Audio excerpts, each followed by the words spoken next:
زندگی کے بڑے فیصلے ہیں شادی. اب لوگ اکٹھے پڑھتے ہو لڑکے لڑکیاں، اپنی شادی کے فیصلے خود نہ کرو، اپنے ماں باپ کے حوالے کرو. اس میں شرافت بھی ہے، اس میں برکت بھی ہے، اس میں رحمت بھی ہے، اور اس میں والدین کی دعائیں بھی ہیں. کورٹ میرج کو ہوا نہ دو. Boyfriend girlfriend culture ہمارا نہیں ہے. میرے نبی کے طریقے میں مرد اور عورت کا صرف نکاح سے تعلق ہے، اس کے علاوہ سب جہنم کی آگ ہے.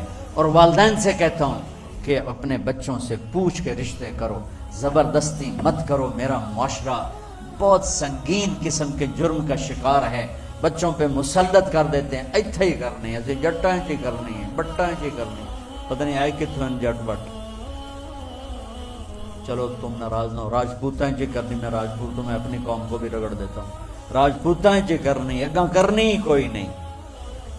یہ ظلم و ستم اولاد پہ مت کرو. اپنی بچی سے پوچھو، اگر بیٹی ہاں کرے تو پھر قدم اٹھاؤ.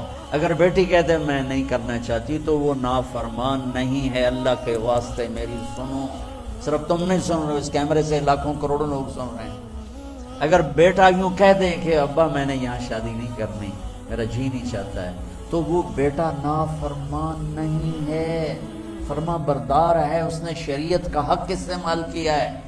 اب ایسا ظلم مت کرو کہ نہیں اتھے ہی کرنی ہے، اتھے گھروں نکل جا.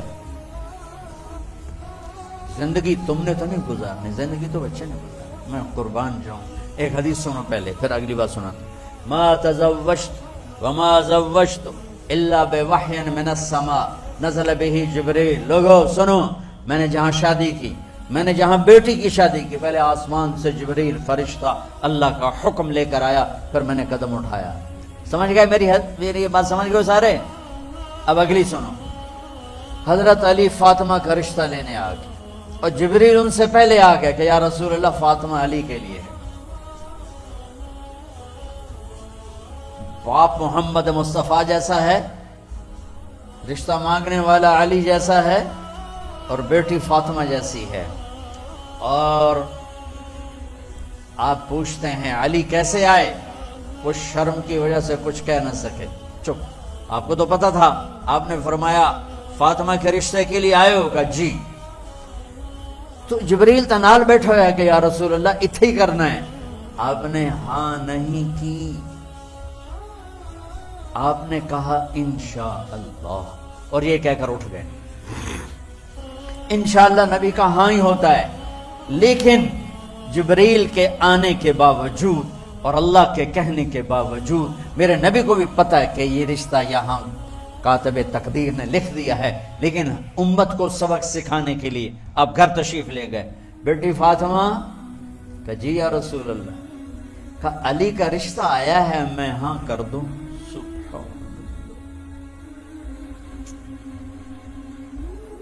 میں اپنے دیہاتی بچیوں پہ مجھے رونا آ گیا کہ جنہیں پتہ ہی نہیں ہوتا سانو کہیں نال بندے پہن جانور ہے یا انسان ہے.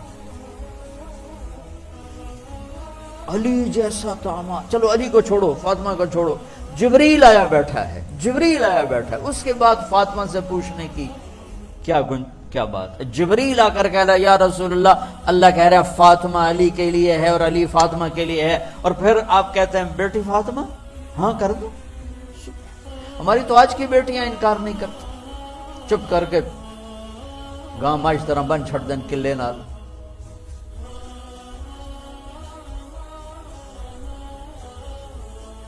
کوئی ان کے اندر کے جذبات کو سننے والا کوئی نہیں ہوتا. اپنی انانیت پر یہ فیصلے کرتے ہیں. اور میرا نبی کہہ رہا بیٹی ہاں کر دو. آپ کا کیا خیال ہے فاطمہ نے انکار کرنا تھا؟ یہ تو یہ بیٹیاں نہیں انکار کرتی تو فاطمہ نے کہاں کرنا تھا؟ لیکن یہ سبق دینا تھا ان والدین کو جو نادانی میں نادانی کے فیصلے کر کے اولاد کو ہمیشہ ایک ٹھنڈی آگ میں دھکا دے دیتی. حضرت فاطمہ رضی اللہ تعالیٰ عنہا نے جب ہاں کی پھر آپ باہر نکلے. اچھا مزے کا واقعہ ہو. حضرت علی اٹھ کے باہر نکلے تو صحابہ باہر کھڑے انتظار کر رہے تھے کہ کیا ہوا. حضرت علی کو بھیجنے والے تھے عبد الرحمن بن عوف. پہلے ابو بکر گئے تو آپ نے انکار کر دیا.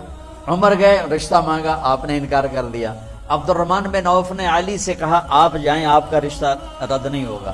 کہنے لگے میرا تو ذاتی گھر بھی کوئی نہیں, مجھے کہاں سے رشتہ ملے گا, میں تو بالکل غریب ہوں. کہ نہیں تم جاؤ. تو واپس آتے انہوں نے عبدالرحمن بن عوف پہ چڑھائی کر دی. وہ کیا ہے نا, تو میں نے گلے آئی, انکار ہو گیا. تو صحابہ نے پوچھا کیا ہوا, کہا کچھ کہا ہی نہیں, چپ کر کے اٹھ گئے. تو عبدالرحمن بن عوف کہنے لگے کچھ بولے صحیح, کہ بس اتنا کہا انشاءاللہ کا تو مبارک ہو, نبی کا انشاءاللہ ہاں ہوتا ہے. اچھا تو اتنے میں آپ باہر تشریف لے. کہا علی, جی لو بلاؤ, لوگوں کو بلاؤ. سوری مسجد بھر گئی آپ کے, سوری مسجد فل ہو گئی. اب ممبر پہ کھڑے ہوئے علی کو سامنے بٹھایا. کہا لوگو, یہ جبریل میرے پاس اللہ کا پیغام لائے ہیں کہ میں فاطمہ بنت محمد کا نکاح علی بن ابی طالب کے ساتھ کر دوں. پھر آپ نے خطبہ پڑھا اور کہا کہ علی, ہائے ہائے ہائے, میں نے فاطمہ بنت محمد کو 400 درہم مہر کے عوض تیرے نکاح میں دیا, تو نے قبول کیا؟ حضرت علی نے زور سے نعرہ لگایا میں نے قبول کیا, اور سجدے میں چلے گئے, اللہ کا شکر کا سجدہ ادا کیا. پھر میرے نبی نے وہیں سارے مجمع کو شہد کا شربت پلایا اور تازہ کھجوریں کھلائیں. اور پھر جب رخصتی ہوئی تو آپ نے حضرت علی سے فرمایا کہ اب آ کے لے جاؤ. پھر آپ نے حضرت ام سلمہ, حضرت حفصہ اور اور اور اور اور اور جناب حضرت عائشہ رضی اللہ تعالیٰ عنہ, ان تینوں کو بلا کر فرمایا تمہیں پتہ ہے نا مجھے فاطمہ سے کتنا پیار ہے, تو تم فاطمہ کو دلہن بناؤ, اس کی تیاری کرواؤ, اسے دلہن بناؤ. تو ان تینوں نے حضرت فاطمہ کو دلہن بنایا. پھر آپ نے حضرت علی کو پیغام بھجوایا, وہ تشریف لائے, اپنی اونٹنی لے کر آئے. حضرت عقیل ساتھ ہے, سلمان فارسی ساتھ ہے, اور دروازے پر اونٹنی بٹھائی. آپ علی کو اندر لے گئے اور یوں فاطمہ کا ہاتھ پکڑ کے علی کے ہاتھ میں دے کر فرمایا علی تمہیں نبی کی بیٹی مبارک. سبحان. پھر آپ نے کہا میری بیٹی فاطمہ, مجھے اپنے خاندان میں جو سب سے زیادہ محبوب تھا, میں نے تیرا ہاتھ اس کے ہاتھ میں دے دیا.